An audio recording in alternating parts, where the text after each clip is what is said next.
प्रदेश की तेज तर्रार महिला नेताओं में शुमार पल्लवी पटेल को अखिलेश यादव ने बड़ी जिम्मेदारी सौंप दी है।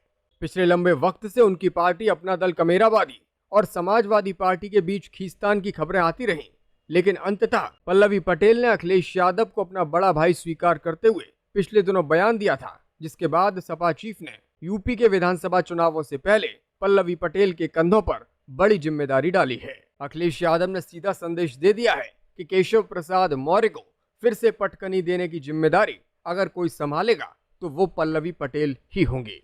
पल्लवी पटेल को लेकर समाजवादी पार्टी ने क्या फैसला लिया है और क्या जिम्मेदारी पल्लवी पटेल को सौंपी गई है, ये आपको आगे बताएंगे। लेकिन पहले समाजवादी पार्टी की उस रणनीति के बारे में जान लीजिए जिस पर आज पूरे दिन चर्चाएं होती रहीं।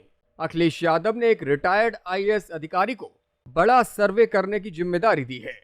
संभावित कैंडिडेट्स का यह सर्वे आईएएस अधिकारी और उनकी टीम ने शुरू भी कर दिया है। खास बात यह है कि इस सर्वे की मॉनिटरिंग खुद सपा चीफ अखिलेश यादव कर रहे हैं। पार्टी सूत्रों का दावा है कि इस बार टिकट वितरण में सर्वे और फीडबैक को ही प्राथमिकता दी जाएगी। किसी भी तरह की सिफारिशों को स्वीकार नहीं किया जाएगा। समाजवादी पार्टी उन्हीं चेहरों को मैदान में उतारेगी जिनका अपने क्षेत्र में मजबूत जनाधार होगा, छवि बेदाग होगी और वो जिताऊ कैंडिडेट होंगे। सर्वे टीम की कमान रिटायर्ड आईएएस अधिकारी और अखिलेश यादव के करीबी माने जाने वाले आलोक रंजन संभाल रहे हैं।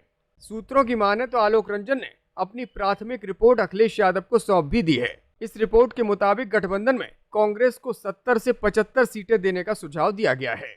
चलिए आपको बताते हैं कि उम्मीदवारों के सिलेक्शन से जुड़ी जो रिपोर्ट तैयार की जा रही है उसमें किन 5 सवालों को महत्वपूर्ण स्थान दिया गया है। अलग अलग जिलों में पार्टी के कार्यकर्ताओं और नेताओं से विधानसभा वार जो डेटा इकट्ठा किया जा रहा है उसमें ये 5 सवाल प्रमुख हैं। क्या ये कैंडिडेट चुनाव जीत सकता है? क्या ये कैंडिडेट जातिगत समीकरण पर फिट बैठता है? क्या कैंडिडेट को क्षेत्र में लोग पसंद करते हैं? क्या कैंडिडेट की छवि बेदाग है? उसका कोई क्रिमिनल बैकग्राउंड तो नहीं है? क्या कैंडिडेट का अपने क्षेत्र के अलावा आसपास की सीटों पर भी दबदबा है? अपनी चुनावी तैयारियों से इतर अखिलेश यादव लगातार भारतीय जनता पार्टी को घेरने में भी लगे हुए हैं। अखिलेश यादव ने कहा है कि पिछले 5000 सालों से देश के समाज में 2 बड़े विभाजन रहे हैं। एक तरफ वर्चस्ववादी लोग हैं और दूसरी ओर वंचित लोग। जब से जुमले वाली सरकार आई है तब से अंडरग्राउंड लोग ओवरग्राउंड हो गए हैं। दरअसल पिछले 5000 सालों से देश के समाज में 2 बड़े विभाजन रहे हैं।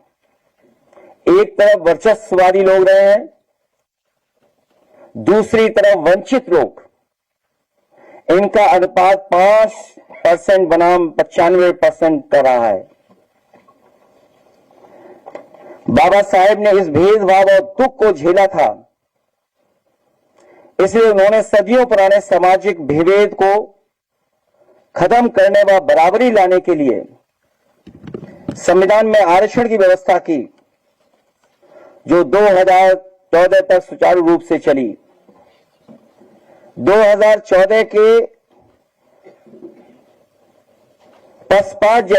पश्चात जैसे ही छलावे जुमले वाली सरकार आई, तब से ये अंडरग्राउंड ओवरग्राउंड होने लगे। चलिए अब बात करते हैं अपना दल कमेरावादी की नेता और सिराथू सीट से विधायक पल्लवी पटेल की। दरअसल पिछले विधानसभा चुनावों में समाजवादी पार्टी के प्रत्याशी के तौर पर ही पल्लवी पटेल ने चुनाव लड़ा था और सिराथू से उप मुख्यमंत्री केशव प्रसाद मौर्य को पटकनी दी थी। 2027 के चुनावों को लेकर समाजवादी पार्टी पिछली रणनीति पर ही आगे बढ़ने की तैयारी कर रही है। अखिलेश यादव ने पल्लवी पटेल को सिराथू सीट से चुनावी तैयारी करने को ग्रीन लाइन दे दी है। अखिलेश यादव और पल्लवी पटेल के बीच पिछले दिनों हुई बातचीत में यह तय हुआ कि सिराथू सीट से पल्लवी पटेल ही समाजवादी पार्टी की समर्थित उम्मीदवार होंगी। साथ ही साथ पल्लवी पटेल को उत्तर प्रदेश के पिछड़ा वर्ग और पटेल बाहुल्य सीटों पर अपने नेताओं से जनसंपर्क बढ़ाने और चुनावी तैयारियों के लिए भी कहा गया है।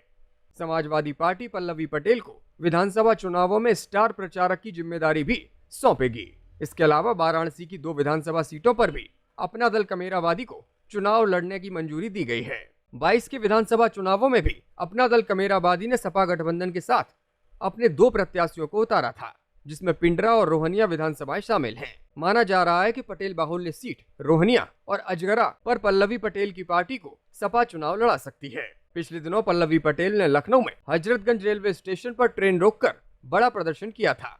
अपनी पार्टी की ताकत दिखाते हुए उन्होंने न सिर्फ सरकार को ललकारा था, बल्कि समाजवादी पार्टी के साथ रहने की बात को दोहराया भी था। इस मामले में पल्लवी पटेल के खिलाफ FIR भी दर्ज हुई थी, जिस पर भी पल्लवी पटेल ने हुंकार भरी है। सबसे बड़ा सवाल ये है कि वो प्रोटेस्ट जो कर रहा था वो इस देश में लोकतांत्रिक व्यवस्था में एक चुना हुआ जनप्रतिनिधि, और वही उसी प्रक्रिया से चुना हुआ जनप्रतिनिधि जिससे एक CM आता है, जिससे एक मंत्री आता है, जिससे एक उप मुख्यमंत्री आता है, उसी प्रक्रिया से चुना हुआ एक जनप्रतिनिधि था। और मेरे पास ये अधिकार है कि मैं अपनी बात को मुखरता से कह सकूं। वो बात हमने कही, लेकिन उसके बाद आप बहुत से पत्रकार बंधुओं के माध्यम से हमको पता चला कि एक FIR दर्ज कर दी गई है। चलिए, आपने FIR दर्ज करी, लेकिन अब सवाल ये उठता है कि एक जनप्रतिनिधि वंचित समाज का, वंचित समाज, दबे शोषित समाज के हक और अधिकारों के लोग जब सड़कों पे उतरते हैं तो आप बैरिकेडिंग लगाते हैं। वहीं जब उस UG सिक्योरिटी रेगुलेशन का विरोध करने के लिए लोग सड़कों पे उतरते हैं तो आप रास्ता साफ कराते हैं और आप एस्कॉर्ट की भूमिका में आ जाते हैं। मैं सिर्फ इतना कहना चाहती हूं कि अगर एक जनप्रतिनिधि वहां पर था जो अपना प्रोटेस्ट कर रहा था, तो ये बताइए, अगर ये आपराधिक था तो अभी कुछ दिन पहले विधानसभा जैसे संवेदनशील और बहुत ही ज्यादा प्रोटेक्टिव एरिया में, अभी जब कुछ दिन पहले तमाम विपक्ष की राजनीतिक पार्टियों के झंडे और उनके नेताओं के, बल्कि लोकतांत्रिक व्यवस्था में सबसे, एक सूबे की सबसे उच्च कुर्सी पे बैठने वाले पूर्व मुख्यमंत्री के भी अगर पुतले का दहन किया जाता है तो क्या वो अपराध की श्रेणी में नहीं आता?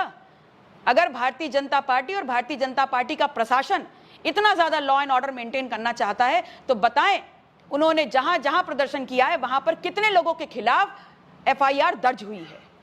और रही बात कि हमने क्या किया, गलत या सही किया, जो FIR हुई वो कितनी गलत और कितनी सही, तो इस प्रदेश की जनता, इस देश की जनता देख रही है, वंचित वर्ग देख रहा है।